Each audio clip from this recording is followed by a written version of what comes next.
Et parlons sécurité à présent. Les pays africains qui jouissent de la coopération sécurité avec le Rwanda se félicitent des avancées enregistrées dans le cadre du maintien de la paix et de la sécurité grâce au concours des organes sécuritaires rwandais, aussi bien dans le cadre des opérations de maintien de la paix de l'ONU que dans le cadre des accords bilatéraux entre pays. Suivez.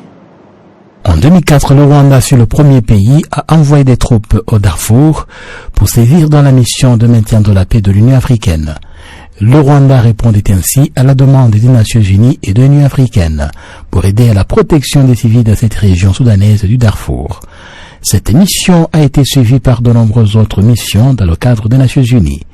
C'est le cas de la République centrafricaine. Dans ce pays meurtri par des conflits internes, les forces rwandaises ont largement contribué au retour au calme dans plusieurs localités, en commençant par la capitale Bangui. Ces services des forces rwandaises font la satisfaction de la population centrafricaine, qui a retrouvé la vie normale, mais aussi des forces onusiennes qui opèrent dans ce pays, comme l'indique le commandant des casques bleus en République centrafricaine. We had a problem in MSR. UN convoy bringing resupply here. Nous avions un problème lorsque les convois des Nations Unies qui approvisionnaient cette localité depuis Douala étaient bloqués par des éléments armés. Bien sûr, il y avait d'autres forces qui étaient chargées de la région, mais nous avons opté pour y envoyer le contingent rwandais qui, dans 2 semaines seulement, a chassé ces éléments. Immediately it moved in. Those armed elements, were expelled. À côté de ces forces qui opèrent dans le cadre des Nations Unies, le Rwanda a signé des accords de coopération sécuritaire avec la République centrafricaine, qui ont vu le Rwanda envoyer encore une fois des forces dans le cadre de ces accords bilatéraux. Ces dernières sont également appréciées au même titre que celles qui opèrent dans le cadre des Nations Unies. Ce sentiment de satisfaction est partagé par les autorités et la population de la province mozambicaine de Cabo Delgado, qui apprécient tous la contribution des forces rwandaises dans la lutte contre le terrorisme qui avait ruiné la province depuis 2017. Nous dormons profondément. Le climat est paisible. On s'assoit ici à l'aise. Nous souhaiterions qu'il y ait une coexistence pacifique, que nos forces soient bien formées quant au maintien de l'ordre et à la façon de soulager la population qui a souffert. Nous vivons bien. Nous vendons des noix de cajou que voici. Ce petit commerce va bien. Pour le commandant des forces mozambicaines, les forces de son pays ont beaucoup à apprendre du Rwanda, ce qui suscite l'espoir de rendre plus durable la paix retrouvée. We have said this since the first minute of Rwanda troops action in Musimba da Praia. At that time, des opérations rwandaises à Musimba da Praia. Avec les forces mozambicaines, beaucoup a été réalisé et jusqu'à maintenant, notre satisfaction est totale. Nous nous réjouissons de cette excellente collaboration avec nos forces. Nous apprécions également la façon dont elles se sont engagées dans des activités sociales. Partout, la population nous donne un bilan très positif. C'est très important et nous nous en félicitons. They are engaged with the communities. Communities that they are very happy everywhere, and we got the report. And this is what is important, and we are happy. À part ces opérations, le Rwanda a signé des accords de coopération avec divers pays de l'Afrique de l'Ouest, comme le Bénin et le Burkina Faso. Pour le contrôleur général de la police burkinabé, la coopération intra-africaine est d'une grande importance. Il faut que les acteurs puissent travailler ensemble. Il faut que les acteurs puissent également regarder chez les voisins, regarder dans les pays du Sud, quels sont les modèles qui peuvent nous aider donc à performer dans la lutte contre l'insécurité. Aujourd'hui, à l'occasion de ce voyage d'études, nous avons constaté que le Rwanda dispose également donc d'infrastructures de formation au niveau des forces spéciales, de formation spécialisée, y compris dans la lutte contre le terrorisme. Et ça, ce sont des atouts qu'il faut exploiter. Le Rwanda, qui est très apprécié en République centrafricaine pour avoir contribué à ramener la paix dans plusieurs régions, tout comme il a combattu les djihadistes dans la région de Cabo Delgado dans le nord du Mozambique. Et pour certains analystes, un modèle d'une coopération sud-sud réussie, susceptible d'aider les pays africains en particulier à développer eux-mêmes le continent avant de miser sur l'assistance étrangère. Et parlant sécurité toujours, avec moi sur ce plateau Damien Zone. Damien, bonjour et bienvenue à la grande édition de la télévision rwandaise. Merci beaucoup de m'avoir invité. Oui, Damien, vous êtes panafricaniste, vous êtes aussi analyste politique, vous suivez de près la politique, aussi bien la sécurité sur le continent africain. Et pour commencer, nous sommes juste au début de l'année 2024. Quelle a été, d'après vous, l'année 2023 au point de vue sécurité sur le continent africain? Qu'est-ce qu'on peut retenir de cette année sur ce point de vue?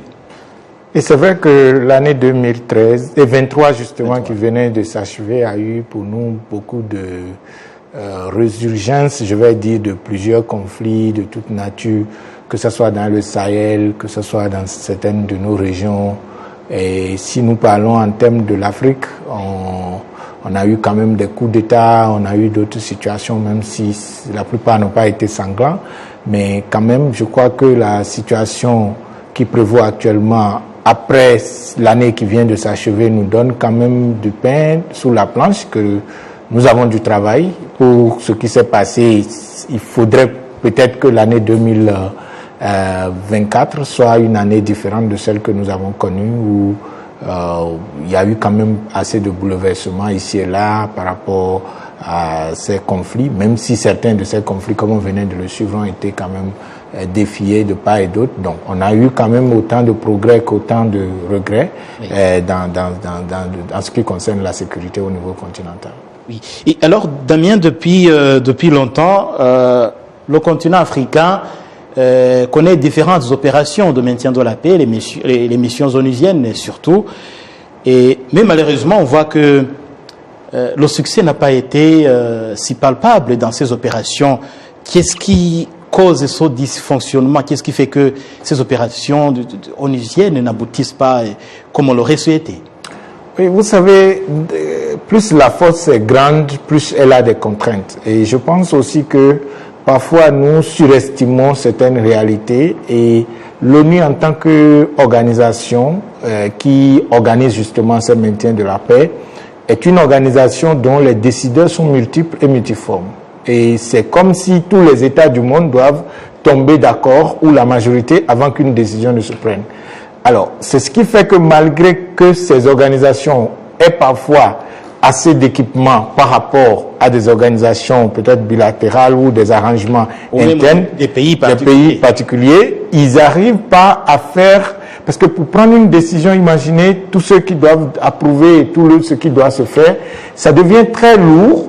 Et ça fait que la sécurité ne peut pas attendre que New York ou quelque part décide ou valide. Alors, c'est ce qui a fait que malgré, et parfois aussi quand vous lisez les tests, ils sont là pour protéger, ils n'ont pas droit d'ingérence. Il y a tellement des contraintes à la base qui font que ces organisations, même si malgré tout ce qu'ils disposent comme équipement ou diagnostic ou même le personnel qu'on leur fournit, parfois ils n'arrivent pas à atteindre leurs objectifs. Et je crois que nous parlons à un endroit où on connaît l'historique des casques bleus et tout ça ici. Donc, je pense que des fois, on doit limiter nos attentes quand il s'agit aussi de ces grandes structures. Pas parce qu'elles ne sont pas capables, mais parce que les structures sous lesquelles elles fonctionnent ne leur permettent pas de parfois être proactif et prendre des décisions, parce qu'il y a beaucoup de sensibilité et beaucoup de détails.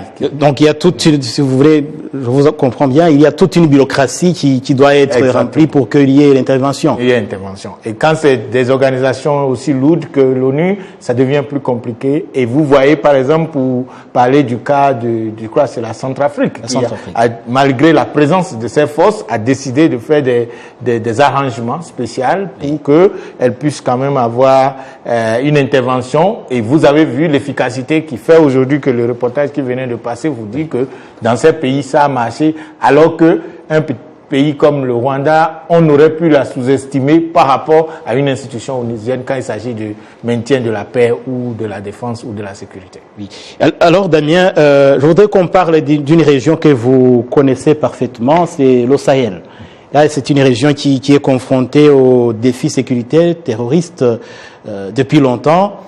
Quelle est la situation qui prévaut aujourd'hui, étant donné qu'il y a un sentiment anti-français dans cette région? C'est vrai qu'il y a eu beaucoup d'avancées. Récemment, vous avez vu Mali. Le Mali a pu quand même reconquérir Kidal. Il y a eu beaucoup d'avancées, pas ici et là. Et aussi au Burkina Faso et les pays touchés par cette crise, et notamment le Niger et tous les autres qui contournent, même mon pays d'origine, le Bénin, qui n'a pas fait exception jusqu'à un passé récent. Cette menace était quand même à nos portes. Donc, justement, la question à ce stade, c'est de voir, déjà nous sommes en 2024, comment est-ce que cette situation va évoluer? Parce que autant qu'on a eu quelques succès vers la fin de l'année rentrant en 2024, on a eu aussi beaucoup de résurgence de ces groupes qui se sont reformés, réorganisés, restructurés. Et nous espérons vivement que la défaite de ces groupes continue. Et c'est là justement que moi j'interpelle surtout ceux qui travaillent à ce maintien de la paix dans ces régions du Sahel, de voir beaucoup plus le problème à la racine, de ne pas seulement penser qu'à force de couper l'arbre par le feuillage, ils auraient résolu le problème. Donc il faudrait vraiment qu'on voit, parce que parfois c'est des problèmes aussi internes. Oui. Et ce n'est pas comme genre l'ONU tensionne et puis ça va passer, non.